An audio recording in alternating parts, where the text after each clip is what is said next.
जामताड़ा भाजपा युवा मोर्चा ने सीएम का किया पुतला दहन।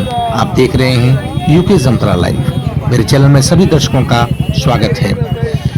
हेमंत सोरेन की कुशासन एवं कुव्यवस्था के कारण 12 दिनों के अंदर लगभग 10 बेरोजगार युवाओं की उत्पात सिपाही भर्ती प्रक्रिया की दौड़ में काल के गाल में समा गए हैं, जिसके विरोध में भारतीय जनता पार्टी युवा मोर्चा के जिलाध्यक्ष कुणाल सिंह के नेतृत्व में जिले के सुभाष चौक से लेकर वीर कुंवर सिंह चौक तक मशाल जुलूस निकाला। उसके बाद मुख्यमंत्री हेमंत सोरेन का पुतला दहन किया। भाजपा जिलाध्यक्ष सुमित सरन ने कहा कि हेमंत सोरेन के कुशासन और उनके अड़ियल रवैया के कारण उत्पात सिपाही भर्ती प्रक्रिया की दौड़ में अब तक राज्य के 10 बेरोजगार युवा असमय काल के गाल में समा गए हैं। कई घरों के चिराग बुझ गए हैं, कई माँ बाप बेसहारा हो गए हैं।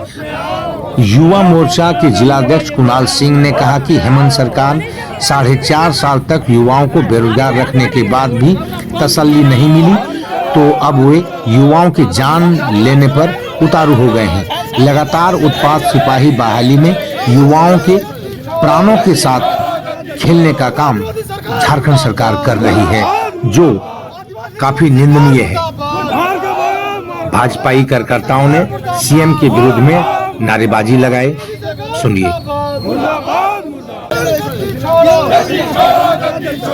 विरोधी सरकार मुर्दाबाद, मुर्दाबाद, मुर्दाबाद। आदिवासी विरोधी सरकार सरकार बनने से पहले उन्होंने तरह तरह के वादे करके युवाओं को लुभाया, और आज अगर सबसे ज्यादा पीड़ित है इस राज्य में तो युवा और आदिवासी और महिलाएं हैं। अगर आप देखिए तो युवाओं को किस तरीके से प्रताड़ित किया जा रहा है। कहाँ नौकरी देने वाले थे और नौकरी ना मिले तो भत्ता देने वाले थे, और भी नौकरी में दौड़वाने के नाम पर युवाओं को रात को 12 बजे खड़ा कर देते हैं, भूखे पेट सवेरे तक रखते हैं और सवेरे फिर भूखे पर दौड़वाते हैं, कई किलोमीटर दौड़वाते हैं। अब सोचिए, युवा की जान जा रही है। जहाँ युवाओं का पोषण होना चाहिए, संपोषण होना चाहिए, वहाँ युवाओं को नौकरी देने के नाम पर उनके साथ बर्बरता कर रही है सरकार, उनकी जान ले रही है। ये सरकार युवाओं की हत्यारी है, और ये हत्यारी सरकार को भारतीय जनता पार्टी कभी बर्दाश्त नहीं करेगी। और इसलिए भारतीय जनता पार्टी से विपक्ष में इसलिए नहीं, हमारे ये दायित्व है पार्टी के नाते कि हम जनता के बीच जाएं और बताएं युवाओं को ये पार्टी जो है झारखंड मुक्ति मोर्चा, कांग्रेस और राजद आपको मिलकर आपको ठगा है, आपको चला है। और हम लोग जब भारतीय जनता पार्टी सरकार में आएंगे तो आप लोगों के साथ पूरी तरीके से न्याय करेंगे। आपको भत्ता भी मिलेगा, आपको नौकरी भी मिलेगी, और आपका सम्मान भी रहेगा, आपका संपोषण भी होगा।